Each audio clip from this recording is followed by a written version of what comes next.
Hello students, SBN college of education की online class में आपका हार्दिक स्वागत है। ठीक है, हम पढ़ रहे हैं शिक्षा के उद्देश्य, ज्ञान और पाठ्य चर्चा का।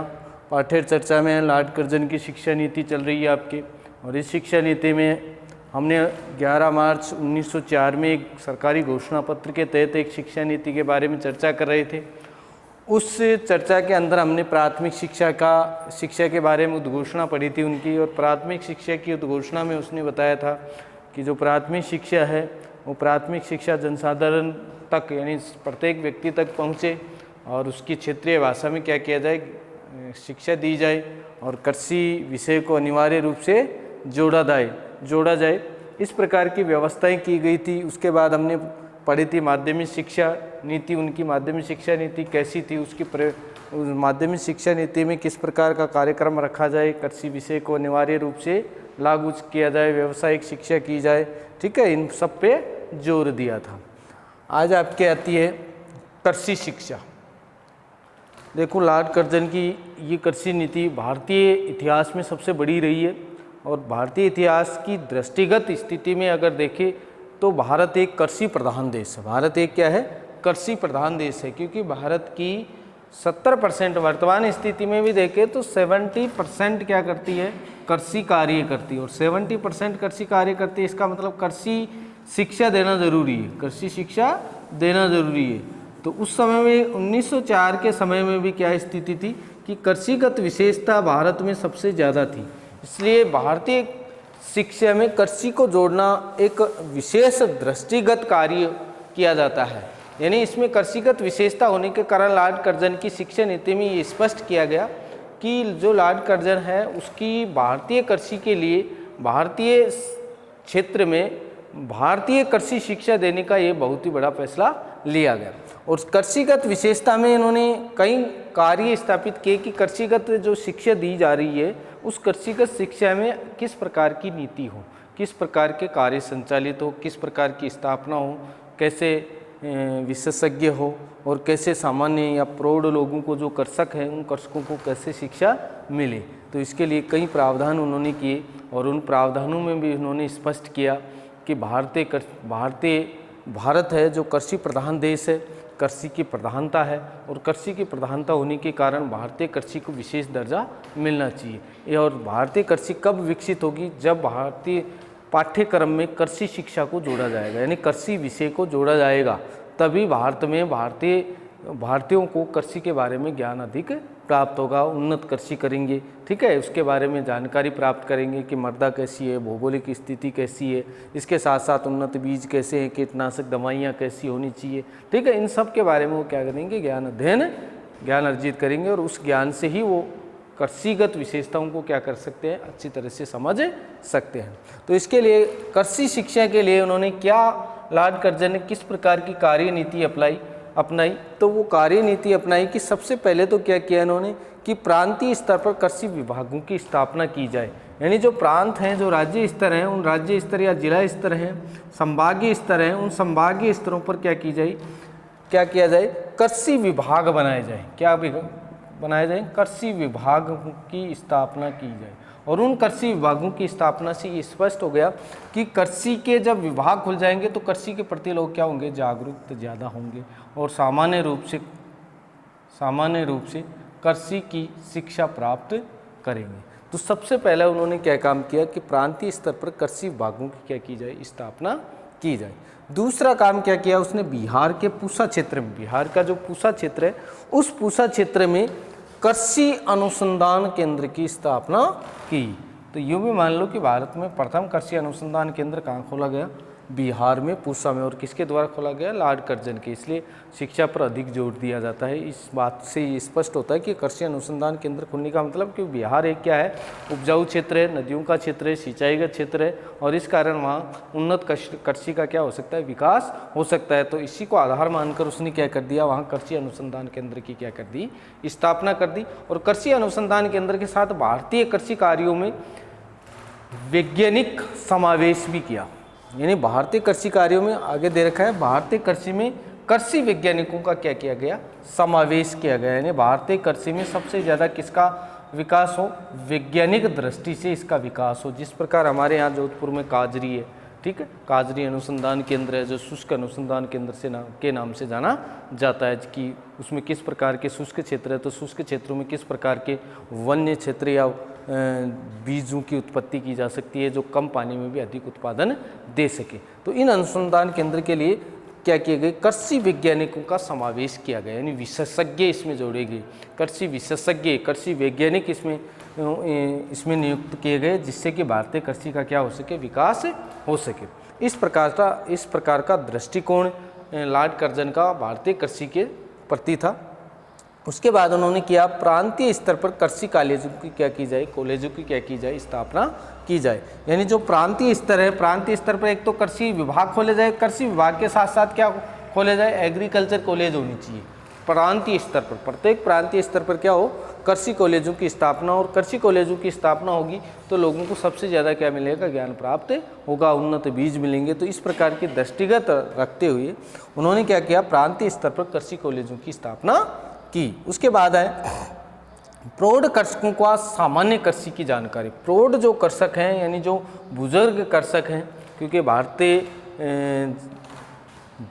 भारतीय कृषि में सबसे ज़्यादा महत्व किसका है, कृषकों का है। इन सबसे ज़्यादा जनसंख्या किनकी थी, कृषकों की थी। और कृषक भी जो थे वो कौन से थे, प्रौढ़ कृषक थे। कौन से थे, प्रौढ़ कृषक।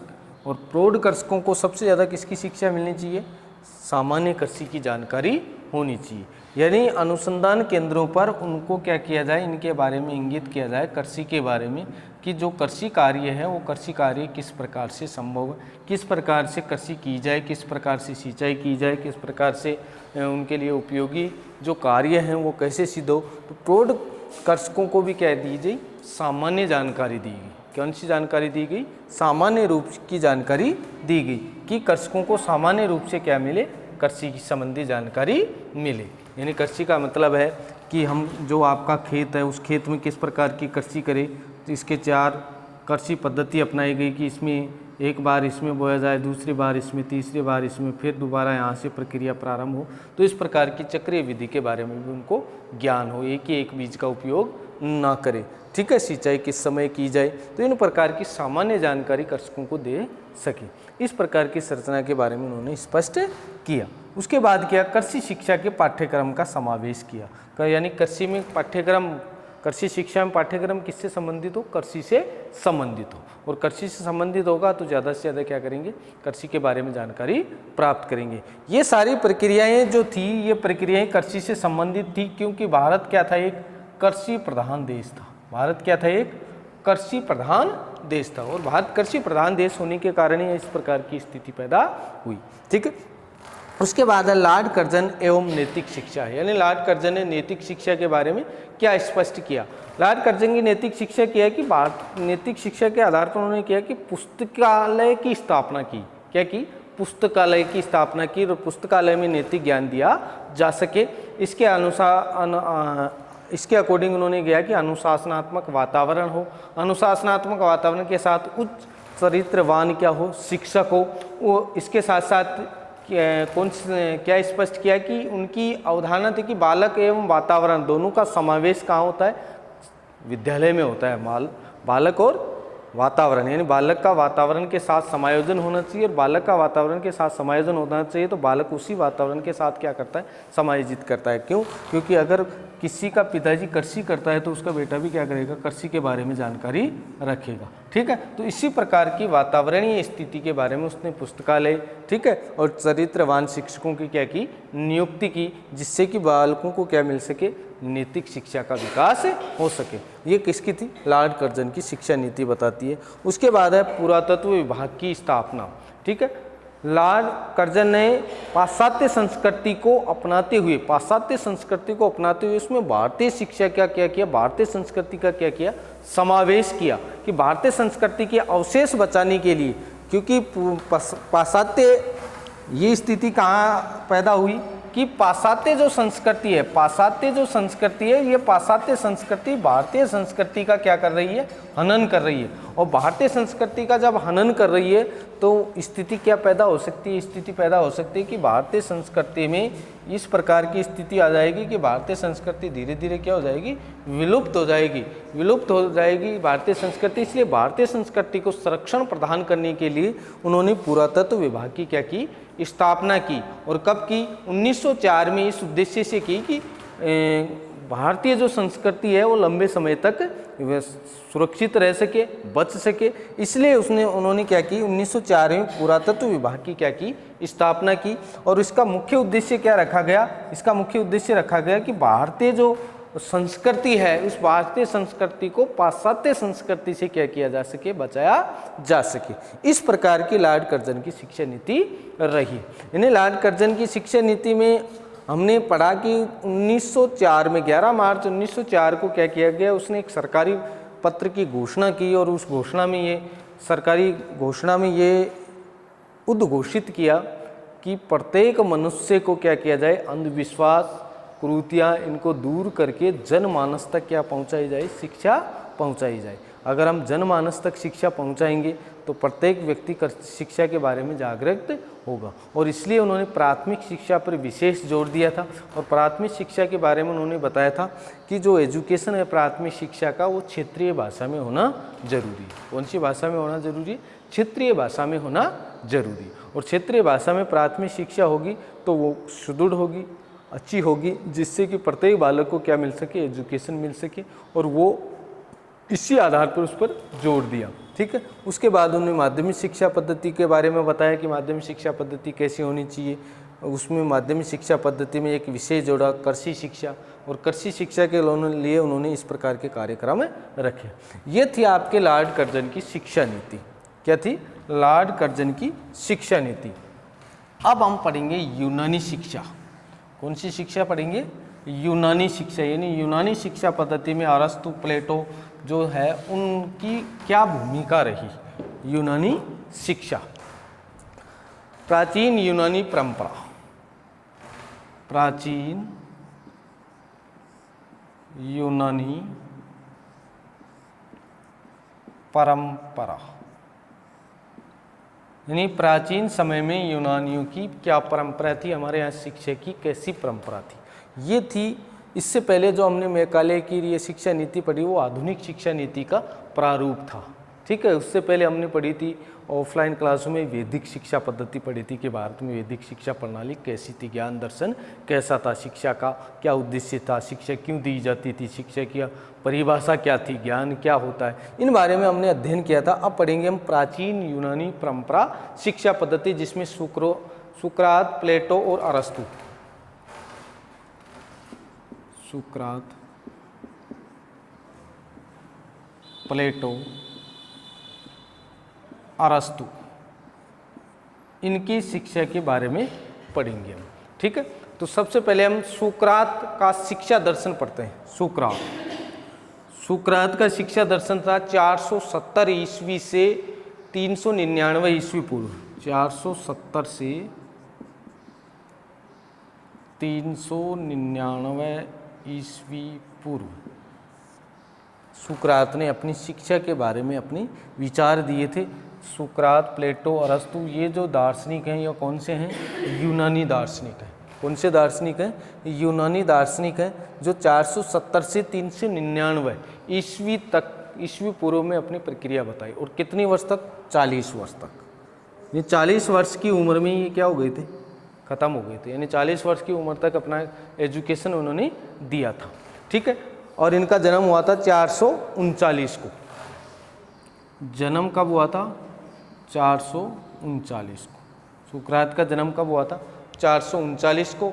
और मृत्यु हो गई थी 399 ईस्वी में। 399, यानी उम्र कितने वर्ष जिए थे? 40 वर्ष। 40 वर्ष तक। और इनका विचार था वो कैसा था? आदर्शवादी। कैसा था? आदर्शवादी। आदर्शवादी विचारधारा के थे। उनके विचार कैसे थे? आदर्शवादी विचार थे। यानी शिक्षा कैसी होनी चाहिए? आदर्शवादी होनी चाहिए। इस प्रकार की शिक्षा नीति थी। और 40 वर्ष की उम्र में इन्होंने अपना शिक्षण कार्य क्या कर लिया था? पूर्ण कर लिया था। ठीक है। और इसमें संबंध में बहुत अपना योगदान दिया था। इन्होंने महत्वपूर्ण साधन आदर्श के अनेक व्यक्तियों के बारे में इन्होंने जानकारी प्राप्त की थी, ठीक है। और इसमें व्यक्ति की आत्मा को सर्वोपरि माना था। किसको आना था? व्यक्ति की आत्मा को, व्यक्ति की आत्मा को सर्वोपरि माना था, ठीक है। यानी व्यक्ति की आत्मा क्या रहती है? जीवित रहती है, एक के बाद एक दूसरे में होती है। इसलिए सभ्य कार्य, आदर्श कार्य करनी चाहिए, कर्म अच्छे करनी चाहिए। कर्म अच्छे करेंगे तो ही व्यक्ति क्या होगा? आदर्शवादी होगा। ये उसकी आत्मा के आधार पर, यानी एक प्रकार का व्यक्ति विशेष ना होकर एक बोधित्व शिक्षा नीति थी, ठीक है। बोधित्व का मतलब होता है व्यक्ति की आत्मा ये कहती थी कि अगर आपको सभ्य पुरुष बनना है, सभ्य कार्य करना है, अच्छे कार्य करना है, तो उसके लिए उन्होंने आदर्शवादी विचार रखे। और आदर्शवादी विचार में भी क्या व्यक्तित्व रखा कि व्यक्ति की आत्मा सर्वोपरि है और व्यक्ति की आत्मा कभी मरती नहीं है, वो हमेशा जीवित रहती है, एक के बाद दूसरे में पहुंचती है, ठीक है। व्यक्ति की आत्मा इसी आत्मा की एक अंश है और इसी के अनुसार मानव अपनी जीवन लक्ष्य के लिए आत्मबोध करता है। यानी जीवन लक्ष्य प्राप्त करने के लिए क्या करता है? आत्मबोध करता है, आत्मबोध करता है। कहने का मतलब ये है कि उसका जीवन, उनका लक्ष्य क्या होता है कि एक अंश है आत्मा का क्या है? उसका एक अंश है व्यक्ति में, और वो अंश क्या करती है? जीवन को आत्मबोध करवाती है। जीवन को क्या करवाती है? आत्मबोध करवाती है। और आत्मबोध जीवन का करवाने के कारण उनका वर्चस्व क्या हो जाता है? विकसित हो जाता है। इस प्रकार की उन्होंने शिक्षा नीति के बारे में जानकारी दी थी। मानव केंद्रित था इनका जो दर्शन था, आदर्शवादी जो दर्शन था, वो दर्शन भी कैसा था? मानव केंद्रित। मानव केंद्रित दर्शन था, यानी मानव मुख्य है और मानव में जो आत्मा है वो आत्मा का अंश ही मानव है। और तभी वो क्या करता है? अपने आत्म जीवन के लिए क्या करता है? एजुकेशन प्राप्त करता है, शिक्षा ग्रहण करता है। इस प्रकार की उसकी नीति के लिए आत्मसायरा। सबसे पहले इसके बात करेंगे सुकरात के अनुसार शिक्षा की परिभाषा क्या है। शिक्षा क्या है सुकरात के अनुसार? प्रत्येक मनुष्य के मस्तिष्क में सुकरात ने परिभाषा क्या बताई शिक्षा की? कि प्रत्येक मनुष्य के मस्तिष्क में, प्रत्येक मनुष्य के मस्तिष्क में अदृश्य रूप में विद्यमान, अदृश्य रूप में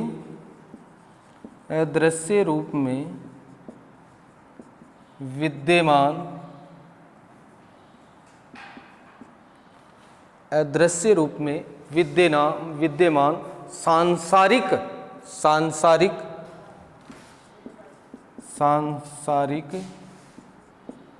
शक्ति का एक प्रकाश क्या है? एक प्रकाश पुंज है। यानी सुकरात ने परिभाषा स्पष्ट की, बताया कि प्रत्येक मनुष्य के मस्तिष्क में अदृश्य रूप में विद्यमान सांसारिक शक्ति का एक प्रकाश पुंज है, ठीक है। एक क्या है? प्रकाश पुंज है, यानी प्रकाश सर्वमान्य। प्रकाश पुंज का मतलब यानी शिक्षा क्या है कि संसार में जो विद्यमान अदृश्य हैं या मस्तिष्क में जो विद्यमान अदृश्य हैं, जिनका कोई ज्ञान नहीं है, मस्तिष्क में कितनी हमारी सांसारिक प्रविष्टि है, उन प्रविष्टि में प्रकाश लाना है, प्रकाश को लाना है। और उससे क्या हो जाता है कि मस्तिष्क में प्रकाश आ जाता है। यानी शिक्षा क्या है? संसार का जो संसार में है, हमारा जो मस्तिष्क है, इस मस्तिष्क में अंधकारमय प्रक्रिया है और उस अंधकारमय प्रक्रिया में क्या लाना है? एक प्रकाश लाना है मानव में। और उस प्रकाश लाने से क्या हो जाता है? मानव सब कार्य को करने के लिए क्या हो जाता है? प्रेरित हो जाता है। तो इस प्रकार का कार्य कौन करती है? शिक्षा करती है। यानी सुकरात की मान्यता क्या है? उसका दर्शन क्या था? मानव केंद्रित था। और मानव केंद्रित होने के कारण उसने परिभाषा में स्पष्ट किया कि प्रत्येक मनुष्य के मस्तिष्क में अदृश्य रूप में विद्यमान सांसारिक शक्ति एक प्रकाश लाती है। यानी जो मस्तिष्क में अदृश्य स्थिति है, उस अदृश्य स्थिति को क्या कर देती है? प्रकाश ला देती है, यानी अंधेरे को उजाले में परिवर्तन कर देती है। इस प्रकार का काम कौन करती है? शिक्षा करती है। यानी अंधेरे को दूर करने का कार्य क्या है? शिक्षा है। ये कहने का मतलब ये है कि अंधेरे को दूर करने का कार्य कौन करती है? शिक्षा करती है। ये सुकरात की नीति थी। इस व्याख्या से सुकरात ने बताया कि प्रत्येक मनुष्य के मस्तिष्क में अनेक प्रकार के सर्वमान्य विचार होते हैं। यानी प्रत्येक जो मनुष्य है, उस प्रत्येक मनुष्य के मन में, मस्तिष्क में अनेक विचार होते हैं। अनेक क्या होते हैं? विचार होते हैं। और उन विचारों को बाहर लाना ही क्या है? शिक्षा है। यानी मस्तिष्क में जो विचार हैं, इन विचारों को सुलझाना, इन विचारों को विकसित करना, विकसित करने का काम किसका है? शिक्षा का है। ये सुकरात ने स्पष्ट किया, इस बात से स्पष्ट बताया। सुकरात ने शिक्षक का स्थान क्या बताया? शिक्षक का स्थान बताया कि प्रकृतिवाद होने के कारण शिक्षक क्या है? सर्वोपरि है। शिक्षक क्या है? सर्वोपरि है। जो भी निर्णय लेता है वो शिक्षक ही लेगा, शिक्षक के द्वारा ही कार्य संचालित होगा। शिक्षक ही एक ज्ञान का पुंज है, गुरु ही सबसे बड़ा कार्य करता है। और गुरु एक प्रकृति पदार्थ, प्रकृति के द्वारा दिया गया हमारा क्या है? एक गोल्ड गिफ्ट है, जिसके माध्यम से हमें एजुकेशन प्राप्त होती है। इस प्रकार की शिक्षा नीति के बारे में उन्होंने स्पष्ट किया। तो इन विचारों से अगर हम देखें तो इन विचारों से स्पष्ट होता है कि प्राचीन जो यूनानी शिक्षा नीति थी, वो यूनानी शिक्षा नीति आदर्शवादी, मस्तिष्क के विचारों को दूर करने वाली, यानी मस्तिष्क में जो भी सांसारिक प्रवेश हैं, जो भी विचार हैं, इन विचारों को विकसित करना ही क्या है? शिक्षा नीति है। यानी इन विचारों को विकसित करने का कार्य कौन करती है? शिक्षा करती है। तो उसमें शिक्षक का स्थान क्या है? शिक्षक के स्थान के साथ साथ विशेष शिक्षा विधि कैसी है, यानी शिक्षण विधि कैसी होनी चाहिए, शिक्षण विधि के बाद वो किस प्रकार का क्या कार्य करना चाहिए, उसको किस प्रकार की शिक्षा देनी चाहिए, इस प्रकार की सुकरात की कई नीतियाँ दे रखी हैं। उन नीतियों के बारे में हम बात करेंगे अगले चैप्टर में। ठीक है, आज के लिए इतना है कि प्राचीन जो हमारी यूनानी परंपरा है, प्राचीन जो यूनानी परंपरा है, उस प्राचीन यूनानी परंपरा में किस किस की शिक्षा नीति है हमारे सिलेबस में? वो है सुकरात की, प्लेटो की, अरस्तु की। यानी इसके अनुसार शिक्षा क्या है, कैसी शिक्षा देनी चाहिए, किस प्रकार के क्षेत्रों में शिक्षा देनी चाहिए, शिक्षण कार्य कैसा होना चाहिए, ठीक है, शिक्षण पद्धति कैसी होनी चाहिए, इन सब के बारे में हम पढ़ेंगे सुकरात के विचारों में। फिर आएगा प्लेटो का विचार, फिर आएगा अरस्तु का विचार। तो हमने आज इतना पढ़ा कि 470 से 399 ईस्वी पूर्व की जो कार्य पद्धति थी यूनानी की, उसमें सुकरात ने शिक्षा के बारे में अपने विचार प्रस्तुत किए थे। और उनके विचार थे वो थे आदर्शवादी विचार थे, यानी एक आदर्श स्थापित हो सके एजुकेशन से, और उनके विचार क्या हो सके? विकसित हो सके। और उन्होंने किया कि व्यक्ति की आत्मा ही सर्वोपरि है, व्यक्ति की आत्मा ही जीवन का आत्मबोध कराती है। ठीक है, उसके बाद उसका दर्शन जो था एजुकेशन से संबंधित, वो दर्शन था मानव केंद्रित, यानी इसकी शिक्षा नीति कैसी थी? मानव केंद्रित थी। इनका जन्म 439 ईस्वी पूर्व से 439 ईस्वी में इनका जन्म हुआ था, और 399 में इनकी क्या हो गई थी? मृत्यु हो गई थी। ये 40 वर्ष की उम्र में अपने विचार रखे थे, और उन्होंने अपनी परिभाषा दी थी कि प्रत्येक मनुष्य के मस्तिष्क में अनेक विचार होते हैं, अनेक विचार, और उन विचारों को सांसारिक रूप में प्रकाशित करने का काम कौन करती है? शिक्षा करती है। इस प्रकार की नीतियाँ हमने पढ़ेंगे। कल पढ़ेंगे कि सुकरात के अनुसार शिक्षक की भूमिका क्या है, सुकरात के अनुसार शिक्षण कार्य कैसा होना चाहिए। ठीक है, इससे पहले हमने पढ़ चुके हैं वैदिक कालीन शिक्षा पढ़ चुके हैं, वैदिक कालीन के बाद आधुनिक शिक्षा पढ़ चुके हैं, आधुनिक शिक्षा के बाद में हम पढ़ेंगे अब प्राचीन यूनानी शिक्षा परंपरा। ठीक है।